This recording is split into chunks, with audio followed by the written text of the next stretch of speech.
On February 9th, 1964, the Beatles made what is often incorrectly considered their American television debut when they appeared on The Ed Sullivan Show. For you of the younger persuasion, The Ed Sullivan Show was a legendary variety show which ran in the US from 1948 to 1973. In truth, the Beatles had been seen in film clips and recorded interviews before this in the United States. Notable among these early appearances was being featured on the Jack Paar Show. Paar, who saw the Beatles perform on the November 4th, 1963 edition of the Raw Variety Show, afterward purchased a recording featuring the Beatles from the BBC, something that made both the Beatles' manager, Brian Epstein, and Ed Sullivan furious. Sullivan even briefly decided to cancel the Beatles' scheduled appearances, calling up the show's European talent coordinator Peter Pritchard and telling him to tell the Beatles' manager that the deal was off. Fortunately, Pritchard decided to wait a few days to make that call to see if Sullivan would change his mind, and sure enough, Sullivan called him a couple of days later, not knowing Pritchard hadn't done what he had asked, and told him to tell Epstein that the deal was back on if he still wanted it. The BBC even tried to rescind the deal with Jack Paar after Epstein threatened to cancel the Beatles' appearances on various BBC radio shows if they didn't, but Paar declined.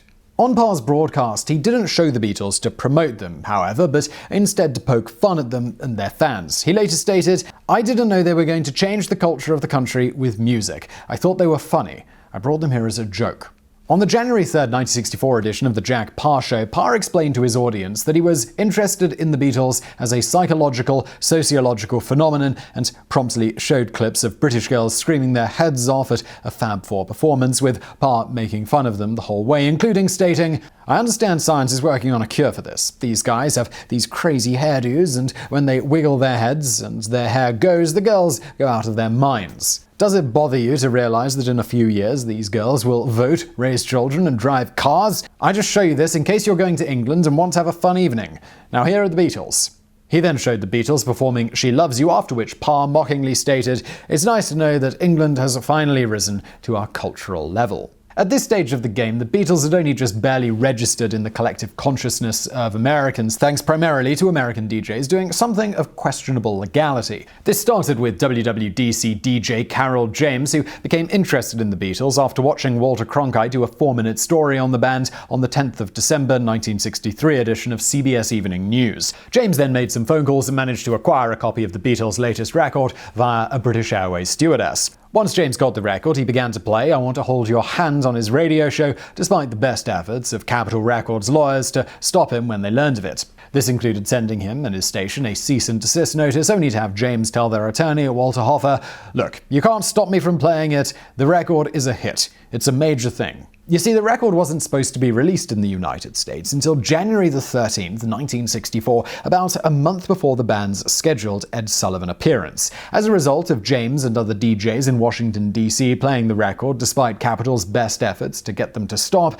Capitol decided to do a limited release of the album in Washington, D.C. only. However, word got out among other DJs, and copies of the record quickly began to find their way to radio stations across the nation. With the record rapidly rising up the play charts, Capitol Records finally relented and released it nationwide on December 26, 1963. Within the first 3 days, it had sold 250,000 copies in the United States, and just 13 days after that, it had sold 1 million. Due to the unexpected demand, Capitol struggled to keep the record on the shelves, having to get its factories in LA and Scranton to ditch doing anything else except making copies of the Beatles record non-stop. They also had to contract with RCA and Decca, among others, to create copies of the 45 for them. With this record being a near instant hit in the US, DJs across the nation began playing the Beatles' other records over and over again. Because of this, the record labels VJ and Swan both decided to re-release Beatles records that they'd previously purchased the rights to release in the United States and that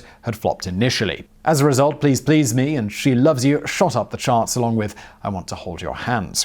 This all worked out great for the Ed Sullivan Show, who had originally signed the group in early November of 1963 when they were relatively unknown in the United States, and the idea of the Beatles boosting ratings much on the episode had appeared unlikely.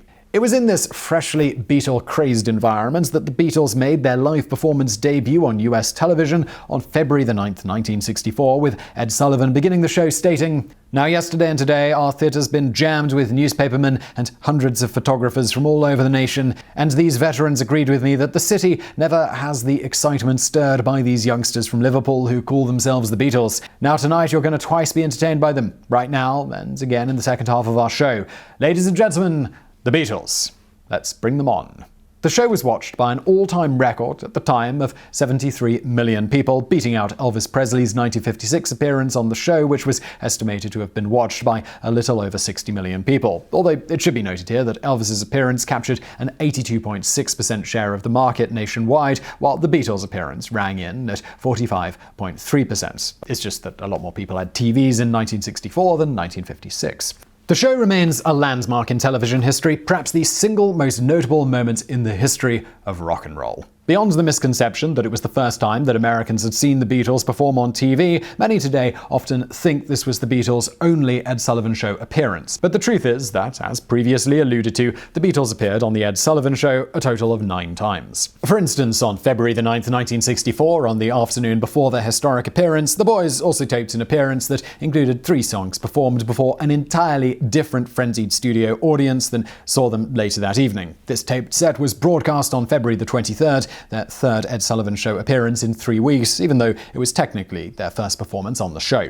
For the 3 Sundays in a row appearances that made TV ratings history, the Fab Four were paid about $10,000 plus expenses, or about $75,000 today. Per episode, that was close to bottom dollar pay for the show, earning even less than the immortal comedy team of Brill and McCall, who appeared on the February 9th Ed Sullivan Show with the Beatles. The Beatles being paid so little relative to their fame at that point was primarily because of 2 things. First, as mentioned, when the deal was being struck the previous November, the Beatles were only a hit in Britain. Their previously released records in the US had all flopped. However, Ed Sullivan and his team were very aware of the Beatles' success across the pond and their potential, so were very interested in getting to be the first to show them live in the United States. The second reason they were paid so little was that the Beatles' manager, Brian Epstein, was keenly interested in spreading the gospel of the Beatles in the USA and was not much concerned about how much they were paid for an appearance on the Ed Sullivan Show. He just wanted Sullivan's extremely vast audience to see the Beatles. Thus, Epstein pushed hard for the Beatles to get more than one appearance and to get top billing on the show, and consented to have them earn bottom dollar in exchange. In the end, Epstein managed to negotiate 3 consecutive appearances for the Beatles. Epstein also claimed he got Ed Sullivan to state that he would give the Beatles top billing in all 3 shows. However, this latter point is thought to be unlikely given how unknown the group was in the US when the deal was struck. It was only in the weeks leading up to their first Ed Sullivan appearance, when the Beatles record started showing up in the charts for the first time in America, that Sullivan started promoting the Beatles as a headline act on his show, rather than just as a band who would be appearing on it.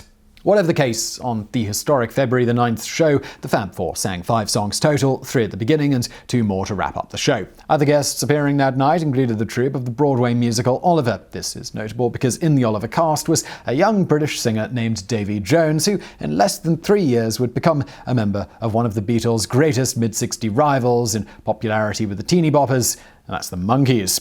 During the broadcast, each of the 4 Beatles' names was put up on the TV screen to identify them to the curious American viewers, most of whom at this point didn't know which one was which. The second, February 16th Ed Sullivan Show Beatles appearance was broadcast from the Deauville Hotel in Miami Beach, Florida, where the boys were relaxing, swimming, sunbathing, and getting a chance to meet Muhammad Ali. Paul later said of their time in Miami, "We had never been anywhere where there were palm trees. We had a great time down there. We'd look down the beach where the fans would write 'I love you, John' in the sand, so big we could read it in our rooms."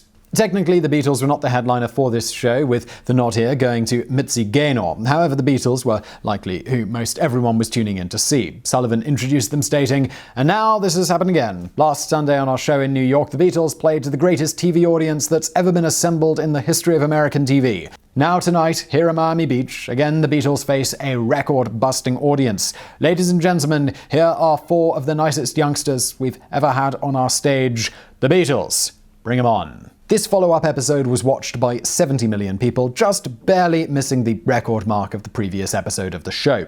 The third taped episode the following week drew just shy of 63 million viewers. On top of that, these 3 episodes were later in the year rerun and watched by a combined total of just shy of 91 million people. On May the 24th, 1964, the Beatles made their 4th Ed Sullivan Show appearance in front of 47 million viewers, chatting on film about their upcoming movie, A Hard Day's Night. They offered a video clip from the film, a performance of them singing You Can't Do That. Funnily enough, this was the one song that was cut out of the finished movie. The boys taped 6 songs on August 14, 1965 for their most lengthy appearance on the show, which aired on Today in History, September the 24th. After this, the Beatles became pioneers in the art of the music video. At this point in their careers, it was just easier and less time-consuming to record videos and send them out, instead of actually traveling to television studios to perform live. On June 5, 1966, they sent Ed Sullivan 2 recorded videos of them singing Rain and Paperback Writer. On February 12, 1967, the strange-looking new Beatles, all bearing moustaches with John donning his granny glasses, performed in the videos of Penny Lane and Strawberry Fields Forever. On November 26, 1967, the band performed Hello Goodbye via video. And on February 15, 1970, the Beatles made their final appearance on The Ed Sullivan Show, performing in the videos of The Two of Us and Let It Be. By this time, the Beatles had been disbanded as a working band for several months, though the official announcement wasn't made until a couple of months later, on April 10th. And now for a bonus fact. Speaking of the Beatles meeting Muhammad Ali, the boys initially sought to meet the surly, misanthropic Sonny Liston instead. Despite having been in the audience since the famed Ed Sullivan appearance, Liston stated he had no desire to meet those bums, with Liston going on, "My dog can play drums better than that guy," referring to Ringo.